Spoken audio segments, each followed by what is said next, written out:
ஆனால் ஒரு பெரிய பிளெஸ்ஸிங். கண்டிப்பாக எனக்கு என்னோட அப்பா அம்மா எனக்கு கொடுத்துருக்க இந்த செக்யூரிட்டி, அந்த பேக்ரவுண்ட் இருக்கிறதுனால எனக்கு இவ்வளோ போல்டாக ரிஸ்கியாக டிசிஷன் என்னால் எடுக்க முடியுது. நான் எப்போவுமே நல்ல படங்கள் பண்ணுறதுக்கு எனக்கு அந்த அந்த ஒரு கரேஜ் இருக்குது. இப்போ அப்போ எனக்கு கிண்டல் பண்ண, உனக்கு அக்கா கல்யாணம் பற்றி கவலை வேணாம், உனக்கு வீடு கட்ட வேணாம், இந்த மாதிரி உனக்கு அந்த மாதிரி பிரச்சனை ஒன்றும் இல்லை, எனக்கு எல்லாம் இருந்தது. அந்த டைமில் தான் நான் ஏதாவது கொஞ்சம் மோசப்படலாம் பண்ணியிருக்கேன். அப்போ உனக்கு அந்த எக்ஸ்கியூஸே இல்லை. கரெக்ட்பா, எனக்கு அந்த எக்ஸ்கியூஸே இல்லை. நான் எப்பயாவது ஒரு ஒரு பேட் ஃபிலிம் பண்ணால் அதுக்கு எனக்கு எக்ஸ்கியூஸ் நான் என்ன சொல்லுவேன்.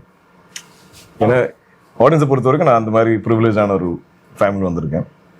So definite. ஆனால் நம்ம இது ஐ திங்க் குட் சினிமா நம்ம சேஸ் பண்ணிட்டே இருந்தால் நமக்கு அதுக்கப்புறம் குட் சினிமா வந்துட்டே இருக்கும் நினைக்கிறேன்.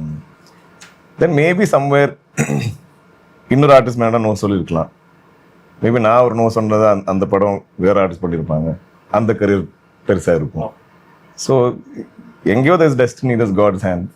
பட் நான் ரொம்ப ரொம்ப பிளெஸ்ட், நான் ரொம்ப ரொம்ப கிரேட்ஃபுல். எனக்கு ரொம்ப பிடிக்கும் என்னோட ஜேர்னி. எனக்கு ஒரு படம் இங்கே பண்ணால், ஒரு படம் ஹைதராபாத்தில் தெலுங்கில் பண்ணுறது எனக்கு ரொம்ப பிடிக்கும். அதுக்கப்புறம் மலையாளத்தில் பண்ணுறது எனக்கு, ஏன்னா எப்போவுமே என் லைஃப் அவ்வளோ ரிச்சாக இருக்கும். டிஃப்ரெண்ட் எக்ஸ்பீரியன்ஸஸ், எனக்கு கல்ச்சர், எனக்கு ஃபுட், எனக்கு எங்களை மாதிரிலாம் ஐ திங்க் ஊரை பார்க்குறவங்க வேறு யாரும் இருப்பாங்க ஆஸ் ஆக்டர்ஸ். நான் ஆக்சுவலி ஆல் 4 கார்னர்ஸ் இந்தியா நான் கவர் பண்ணியிருக்கேன். அது ஒன்லி ஃபார் ஷூட்.